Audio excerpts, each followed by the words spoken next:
મારી એક કવિતા છે કે મારી અંદર બહુ દેકાર છે અને મને ખબર છે કે આ બધું બેકાર છે.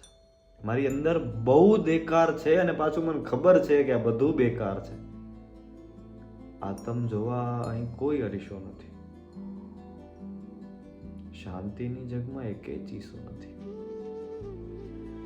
આંખોનું આ ચિત્ર કોઈ મારું નથી, પણ આ ચિત્રમાં દેખાતો અહીંયા એક તારો નથી. અંદરનો જંતર ઘણા મંતર કરે છે, અંદરનું જંતર ઘણા મંતર કરે છે ને સાચો થવાય કેટલાય તંતર કરે છે. રાવ આ બધી વાત અહીં બેકાર છે. રાવ આ બધી વાત અહીં બેકાર છે કે દેખાતી શાંતિમાં જ દેકાર છે. મારી અંદર એક દેકાર છે અને મને ખબર છે કે આ બધું બેકાર છે.